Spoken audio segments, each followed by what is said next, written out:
We're still talking about this. Alright, we're on music now. Now, between Adventure 1 and Adventure 2 music, I will say this. Adventure 2 had better stage music. Adventure 1 had better character music. I do think so. I don't like the. I do like the remixes in. For It Doesn't Matter. I don't either. I That's it. don't. I mean, I like it, but I prefer the first one because it just sounds more epic. Yeah, Tails' But no, music, I think. Tails' music didn't sound as annoying and surferish as Yeah, I think they sound too generic. I feel that way about most of SA2's soundtrack. I mean, it's good, but I don't find it as memorable. I think that has to do with that mostly has to do with it's all just the same electric guitar stuff. I mean, I still remember there are pieces of music that I do remember from the game, like Metal Harbor, and of course I remember City Escape. Yeah. But that's about it. See, oh yeah, and White Jungle, but that's about it. Okay, here's my theory on it. Like I said, I thought Adventure 1 had better character music. So Sonic's theme, Tails' theme, Knuckles' theme, and all that stuff was really thought out and really well done. Okay, but Eggman's the tightest character thing in the game would have to be it would either be Knuckles or Eggman. In Adventure 1 or 2? Adventure 2. Okay, Eggman theme was definitely freaking rad. It was awesome. And although I do love Eggman's theme in SA1. Okay. Just the whole saxophone. I love the saxophone. I love that was the tight.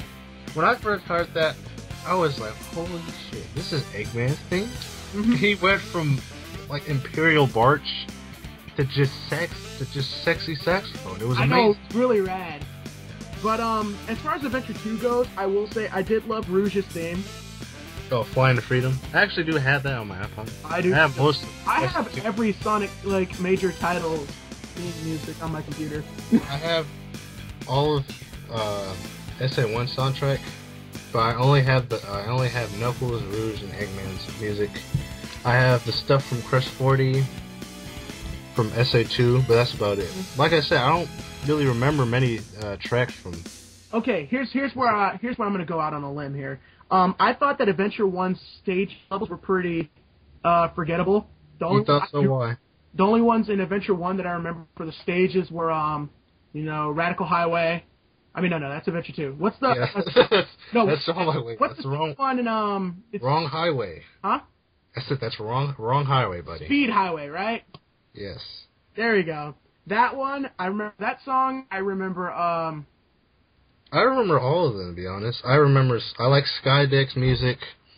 I like the sewer music. The sewer music is awesome. See, I liked Adventure 2 stages because you had Knuckles' all of Knuckles' stages, which I love, by the way. Hunted P did some good shit there.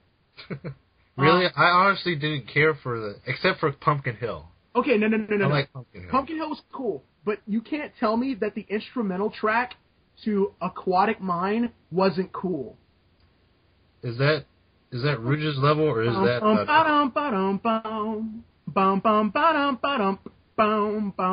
Is that Rouge's level? No, that's Knuckles' level. Oh, okay. It was the one where you had that Aquatic Mine and there were ghosts there and you got that... Oh, yeah. You're that track is good. It is. The track to, what's that one, I like Rouge's smooth jazz pieces. I will give him that. Yeah, and I think that I think the instrumental tracks to the stages are really good in Adventure 2. You had Knuckles' stage with Egg Chamber, which had that really awesome sax solo. Which one was that? Death Chamber. Oh, yeah. Or Egg Chamber, yeah, there you go. And it had that...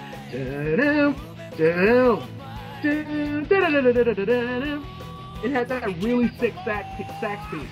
For me, it's like I said, I do like SA2's soundtrack, but it's not stuff that I'm just gonna listen to on a daily basis. Like SA2, I could listen to that. I mean SA1, I could listen to that music like all day, every day. See, I do listen to SA2 soundtrack every day.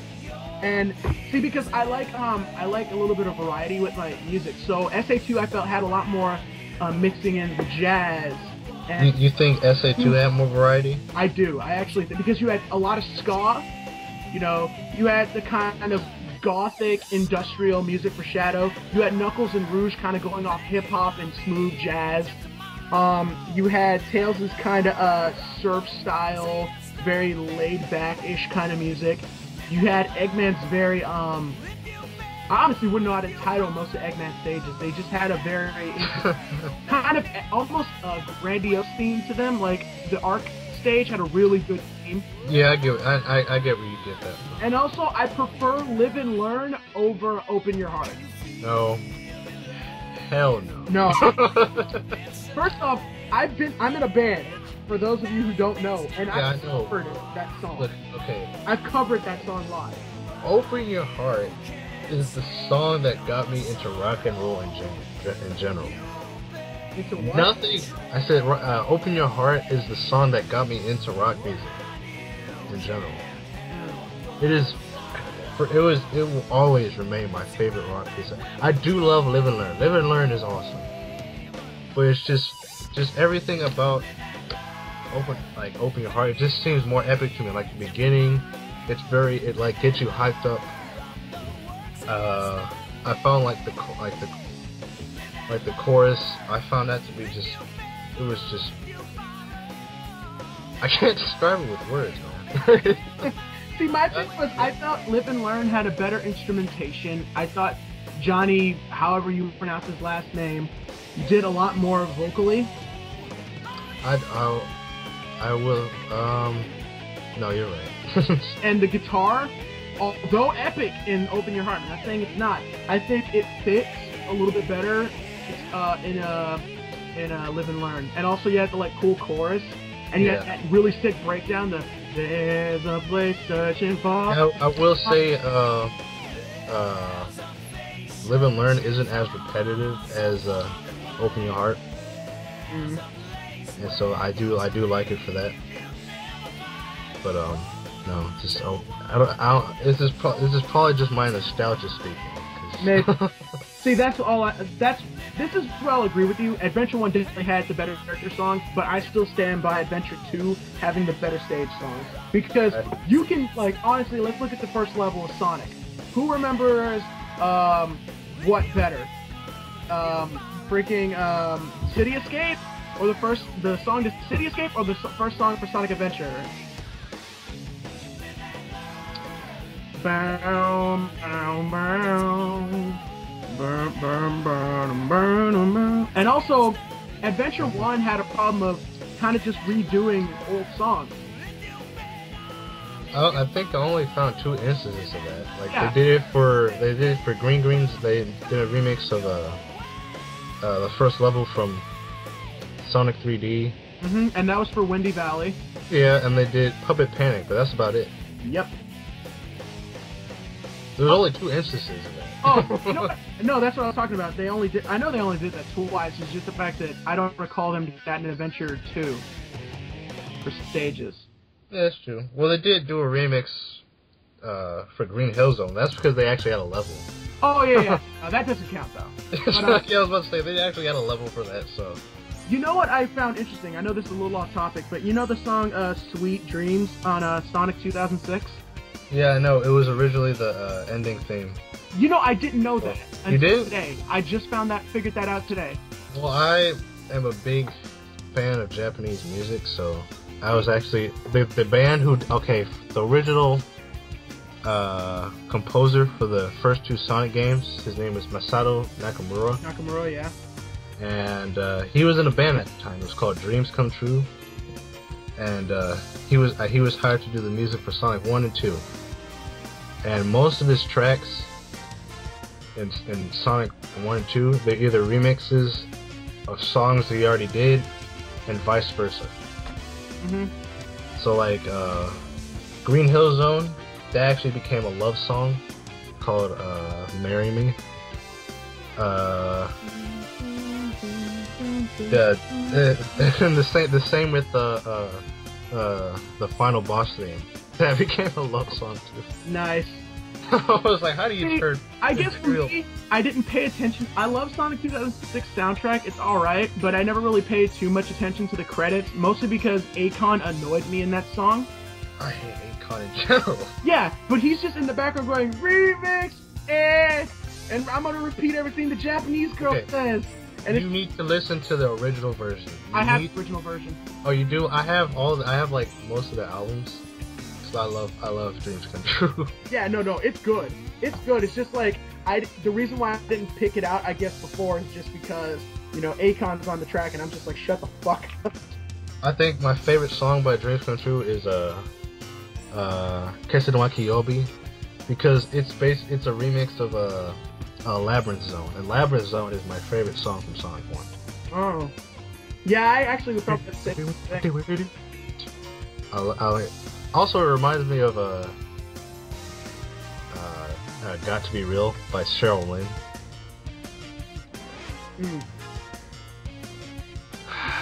God, I think we could. Sonic Adventure music is great. Sonic Adventure 1 and 2 music is just fucking great. You should go out and listen to it. Well, I was going to say, I think we could both agree that the classics, like the big three classic Sonic games, are probably the most polished.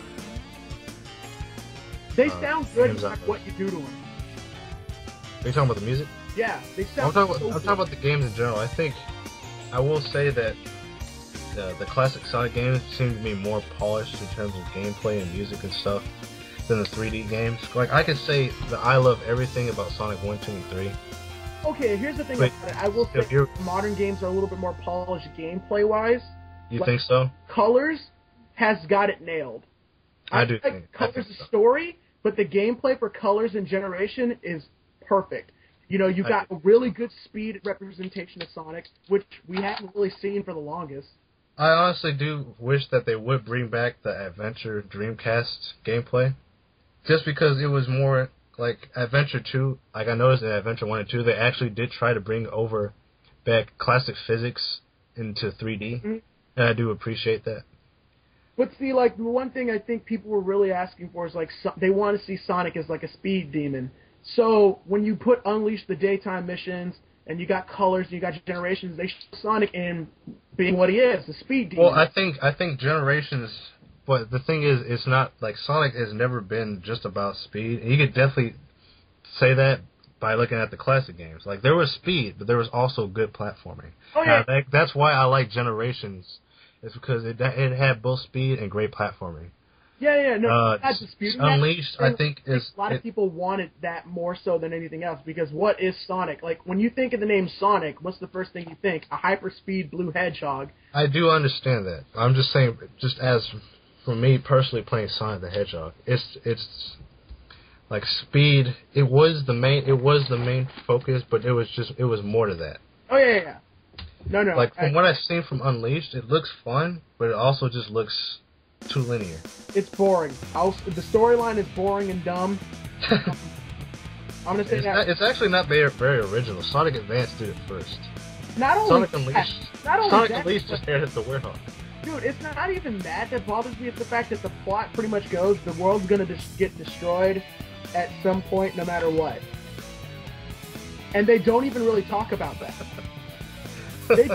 The whole point of Sonic Unleashed was, okay, it's a little too early for the world to be ending now. So Sonic saved the world. They never explained the werehog thing at all. But the point at the end of it is still, Professor Pickle says the world's going to end at some point. Oh, really? Sonic won't be able to stop it. So that's pretty much Unleashed. Oh, well. That's depressing. Yeah, that's Unleashed. He delayed the inevitable. Sonic did not save the world. Well, I mean, I'm not disagreeing with Dr. Pickles, but I would expect that in the Sonic game. I know, right? It's just such a shitty premise for a Sonic game. You're giving the Earth more time, Sonic. Good job. Yep, and nobody's gonna change anything. We're all just gonna be a bunch of selfish assholes. At least, see, here's the thing about it. At least Adventure 2, which did the exact same thing, you know, a giant something coming to destroy the world. And only it did it more badassly, because man blew up the goddamn moon. Yeah, it did it better. Because the overall theme of forgiveness is better implied in Adventure 2 than the theme of oh fucking well in Sonic Unleashed. Is there anything else we could talk about when it comes to Adventure 2 versus 1? Well, we did gameplay, story, music, characters.